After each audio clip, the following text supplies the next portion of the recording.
He walked into the hospital for a board meeting, but a tiny voice from a hospital bed stopped him in his tracks and shattered his entire world. Arman Malhotra was the kind of CEO people read about in magazines, sharp, successful, and always on the move.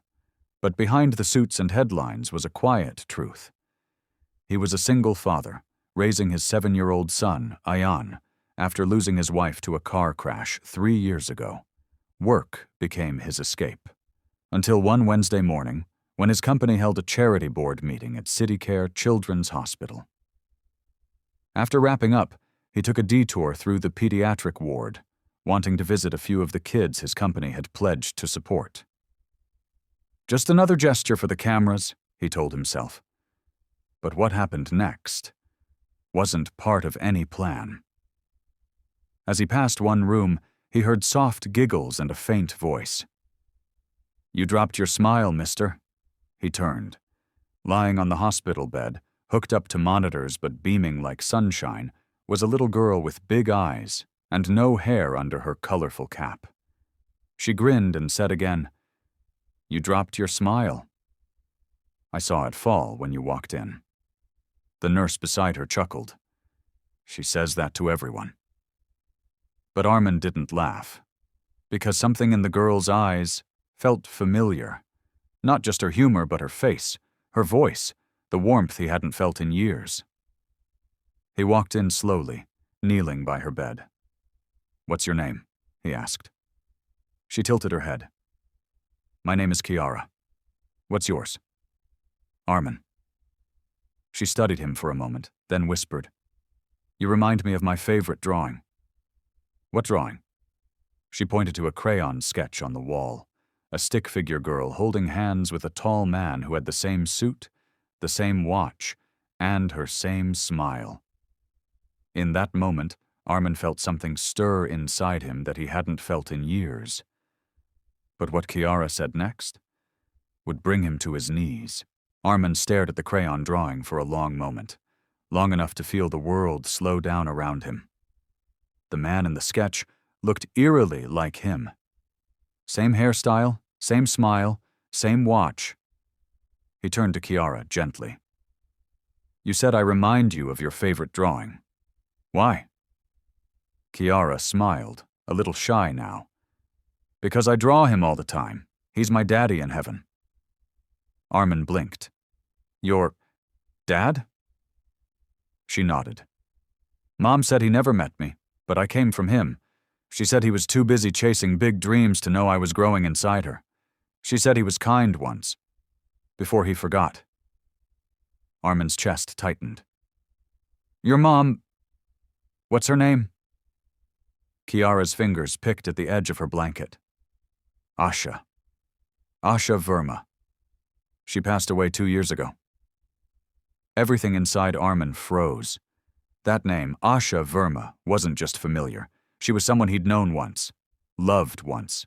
They had met at a startup conference almost 8 years ago. It had been brief, beautiful, but complicated. He left for the US without saying goodbye, convinced he couldn't offer her a future. They never spoke again. And now, sitting in a hospital bed in front of him, was a child who looked just like her. Her eyes, her nose, her laughter, her bravery, and possibly his daughter. His hands shook. Do you have anything of your mom's?" Kiara reached for a small pink box and pulled out a photo. It was an old picture of Asha, holding a baby, a necklace around her neck, the one Arman had gifted her the night they met. Written on the back, in faded ink, for Kiara. "So you'll know who you came from." He stared at the photo, numb.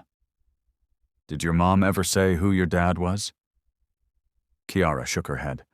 She just said, "One day he might find me when he's ready to see with his heart instead of his eyes." Arman couldn't hold it in anymore. He stood, walked to the hallway, and broke down. Quietly, away from her little ears. Because somewhere along the way, he hadn't just lost a woman he once loved. He'd missed the beginning of a life. And now that life was lying in a hospital bed, calling strangers daddy in heaven. But he wasn't in heaven. He was here, and he wasn't going to walk away again. The following days were unlike anything Arman had ever experienced. He canceled meetings, switched off his phone, camped outside the pediatric ward like a man who finally understood what mattered. Kiara, oblivious to the storm inside him, grew attached fast. She saved her jellies for him, told him jokes that made no sense, and asked questions only kids could ask without fear. Why don't you have a daughter? Do you eat ice cream alone? Can I call you Uncle Smile Guy? But Arman couldn't answer the one question he longed to ask. Can I be your father now? He consulted hospital staff, quietly ordered DNA testing, just to be sure. The results came back in 48 hours, 99.9% match. She was his daughter. And he'd never even known she existed. That night, he sat beside her bed as she slept, her tiny hand clutching his finger like it belonged there. His chest ached with a mix of guilt, awe, and something he hadn't felt in years. Peace. Later that week, he requested a private meeting with the hospital's chief doctor. How is she, really? He asked. The doctor hesitated. She has leukemia, he said softly. Stage 2. Not the worst case, but not simple either. She'll need consistent treatment, family support, and love. Arman nodded slowly. She'll have all three. Are you the guardian? The doctor asked. Arman looked out the window for a long moment, then replied, I'm her father. And from today, she's not alone, not for a single second. That evening, Arman walked back into Kiara's room with a balloon that said, Guess what? She grinned. What? He knelt beside her. I didn't just find my smile, Kiara. I found my daughter. Her face lit up, and when she whispered, You mean me? He nodded with eyes full of tears. Yes, you. 6 months later, the once cold, lonely corners of Arman's mansion were filled with warm colors, crayon marks on glass tables, and laughter that echoed through the halls like music. Kiara had completed her second round of treatment.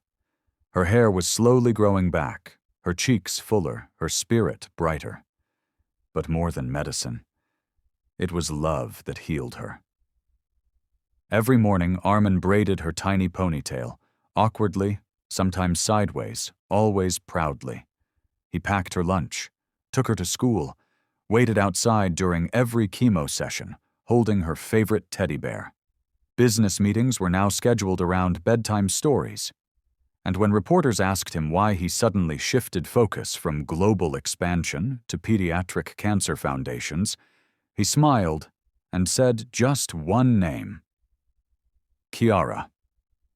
He launched the Kiara Trust, funding treatments for children across India who couldn't afford care. He didn't want their fathers to miss what he nearly lost.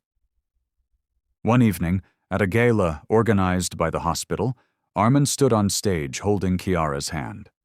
She wore a white dress with pink shoes and spoke into the mic without fear. My name is Kiara. I found my daddy in a hallway. He didn't know I was waiting, but I was. And when he came back, I told him, it's okay, because he came back with his heart. The entire room went silent, then erupted in applause. Arman bent down, kissed her forehead, and whispered, You didn't just save me, Kiara. You made me. And in that moment, he didn't feel like a CEO. He felt like a father, finally. A year later. A photo frame sat on Arman's desk. It wasn't a company award, not a Times cover. It was a crayon drawing of a tall man holding hands with a little girl, smiling, and beneath it, written in wobbly letters, You dropped your smile, Daddy, but I picked it up for you. Because sometimes, the biggest rescue doesn't come in the form of success. It comes in a hospital bed, with a brave little girl, and 4 simple words that change everything. You look like my daddy.